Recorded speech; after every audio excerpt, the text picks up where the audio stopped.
Assalamualaikum warahmatullahi wabarakatuh. Nama saya Wendy Irsyadul Arkan dengan NPM 112111120 dari kelas H2 Manajemen. Di sini saya akan menjelaskan materi tentang Ma'rifatul Insan atau mengenal hakikat penciptaan manusia. Pertama-tama saya akan menjelaskan tujuan materi.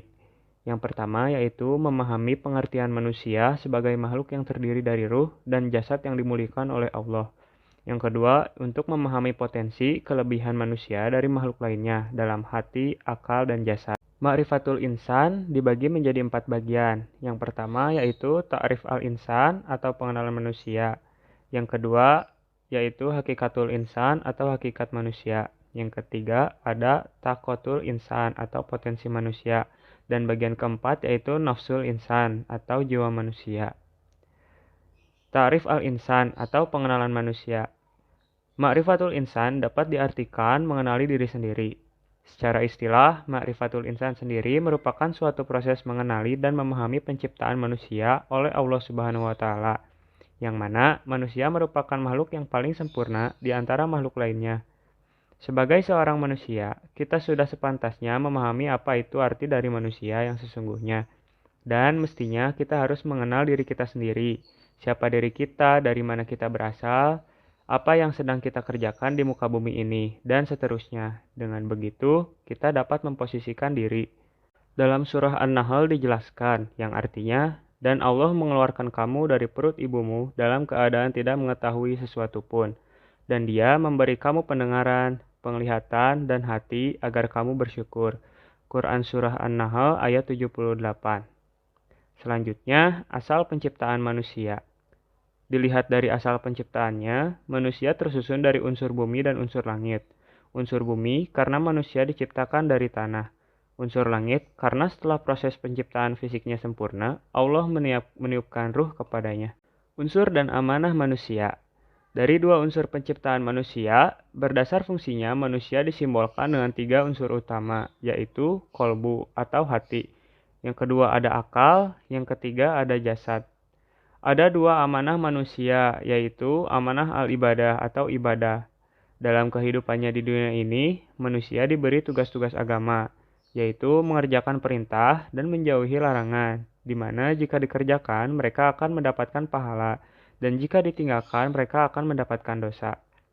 Selanjutnya ada amanah al-khalafah atau kepemimpinan di muka bumi. Dijadikan khalifah di muka bumi, maknanya adalah menugaskan kepada manusia untuk mengelola bumi dan memberlakukan perintah-perintah Allah Ta'ala di sana, di mana sebagiannya akan digantikan oleh yang lain. Yang kedua, yaitu hakikatul insan atau hakikat manusia.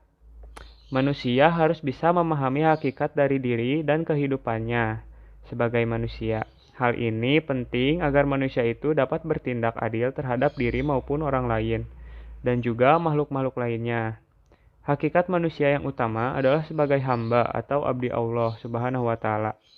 Sebagai seorang hamba, maka manusia wajib mengabdi kepada Allah Subhanahu wa taala dengan cara menjalani segala perintahnya dan menjauhi segala larangannya. Dalam Al-Qur'an, manusia juga disebut sebagai An-Nas. Bagian ketiga yaitu takotul insan atau potensi manusia. Menurut pandangan Islam, potensi manusia adalah suatu anugerah yang Allah Subhanahu wa taala berikan karena Allah menciptakan manusia dalam bentuk yang sangat sempurna dengan kemampuan. Maka dari itu, Allah membekali manusia dengan segenap potensi yang ada dalam dirinya. Potensi itu meliputi potensi jasmani atau fisik, rohani atau spiritual, dan akal atau mind. Ketiga potensi ini akan memberikan kemampuan kepada manusia untuk menentukan dan memilih jalan hidupnya sendiri. Manusia diberi kebebasan untuk menentukan takdirnya. Semua itu tergantung dari bagaimana mereka memanfaatkan potensi yang melekat dalam dirinya. Dalam surah Al-Mulk dijelaskan, yang artinya, katakanlah, dia yang menciptakan kamu dan menjadikan kamu pendengaran, penglihatan, dan hati. Tetapi amat sedikit kamu bersyukur. Quran Surah Al-Mulk ayat 23. Bagian keempat yaitu nafsul insani atau jiwa manusia. Nafsul insan mempunyai 2 kata yaitu nafsu dan insan. Nafsu berarti sebuah perasaan atau kekuatan emosional yang besar dalam diri seorang manusia. Sedangkan insan berarti manusia itu sendiri. Sedangkan secara istilah, nafsu adalah latifah, sesuatu yang lembut pada diri seseorang yang menimbulkan keinginan seseorang atau dorongan-dorongan hati yang kuat untuk memuaskan kebutuhan hidupnya, baik kebutuhan rohani maupun jasmani. Di dalam diri kita itu terdapat nafsu yang mana nafsu tersebut tergolong ketiga nafsu, yaitu nafsu mutmainah, nafsu lawamah, dan nafsu amarah. Selanjutnya yaitu tiga jenis nafsu. Yang pertama yaitu nafsul mutmainah atau jiwa yang tenang. Nafsul mutmainah dapat diartikan sebagai nafsu yang disinari cahaya, sehingga dapat mengosongkan hati dan sikap tercela dan terhiasi dengan sifat terpuji. Yang kedua yaitu nafsul lawamah atau menyesali diri sendiri. Disebut nafsul lawamah karena jiwa ini suka menyesali dirinya karena sikap dan tingkah lakunya pada masa lalu. Menyesali dirinya karena berbuat kejahatan, menyesali dirinya karena tak bisa dikendalikan pada waktu senang maupun susah. Jiwa ini sebenarnya tidak senang memperturutkan perbuatan mendurhakai Allah, akan tetapi kadangkala ia terkalahkan oleh rasio dan syahwatnya.